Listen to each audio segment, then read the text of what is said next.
भारत को रूस का साथ देने के कारण डेड इकोनॉमी नाम से संबोधित किया गया। भारतीय राजनीति में डेड इकोनॉमी भारत के ऊपर टैग चलने लगा।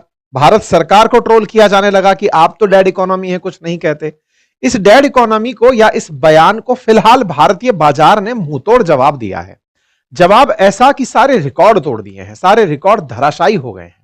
अमेरिका जब अपनी तरफ से टैरिफ भारत पर लाद रहा था तो संभवतः यह विचारा नहीं होगा कि भारत के पास एक जबरदस्त शक्ति है और उस शक्ति का नाम है सेलिब्रेशन।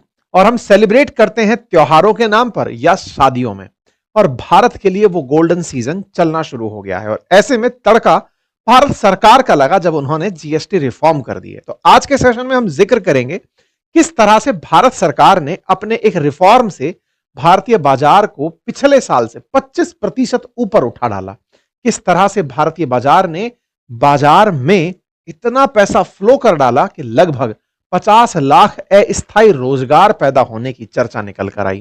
कैसे पिछले साल के मुकाबले 25% कुल ट्रेड सर्विस और गुड्स में बढ़ गया। सारी बातों का विश्लेषण आज के सेशन में, क्योंकि अल्टीमेटली दिवाली का ऑफर और दिवाली के साथ जुड़ी हुई तमाम चीजें इस समय हेडलाइंस बनी हुई हैं। भारत के अंदर ये फिलहाल सुर्खियां हैं कि आईफोन हो, गोल्ड हो, ऑटोमोबाइल हो, सिल्वर हो, भारतीयों ने भर भर कर खरीदा है। तमाम प्रकार के टैरिफ्स हो, भारत से बाहर माल बिकने भले ही ना जा रहा हो, लेकिन हमने अपने आप को खूब सेलिब्रेशन के थ्रू खूब सारा पैसा बनाया। बाय द वे, मैं यहां पर एक जानकारी आपको फिर से दे देता हूं, और यह बात जानना इसलिए जरूरी है क्योंकि जब भी हम बात इस तरह की कर रहे हो कि हमें फिर तो क्या ही जरूरत है किसी दूसरे देश की, ऐसा बिल्कुल नहीं है। जब आप ग्लोबलाइज्ड वर्ल्ड में रहते हैं, ऐसे में आपको दूसरे देश के साथ व्यापार करके विदेशी मुद्रा की आवश्यकता होती है, क्योंकि अंतरराष्ट्रीय ट्रेड में भारत को जो वस्तु इंपोर्ट करनी पड़ती हैं उनका पेमेंट रुपए में नहीं होता।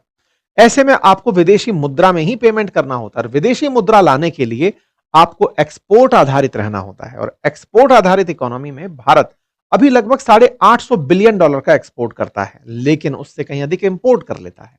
इस वजह से हमारे बजट में या फिर हमारे जो बिल्स हैं उसमें रेमिटेंसेस जैसी चीजें जुड़ करके हमें फायदा पहुंचाती हैं, या एफडीआई से हमें फॉरेक्स की प्राप्ति होती है।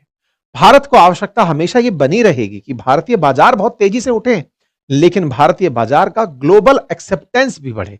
आज हम उस बारे में भी विश्लेषण करेंगे। लेकिन हाँ, जब भारतीय बाजार उठ रहा हो तो स्टॉक मार्केट से बहुत सारी सूचनाएं बेहतरीन आती हैं, और जब स्टॉक मार्केट उठता है तो एफआईआई, फॉरेन इंस्टीट्यूशनल इन्वेस्टर की नजर स्टॉक मार्केट पर आती है, और जब वो आता है तो भरकर डॉलर लेकर आता है। तो ये जुड़ी हुई चीजें किस तरह से हैं, आज के सेशन में जिक्र करते हैं। सीएआईटी का जो confederation of all India traders है, जो लगभग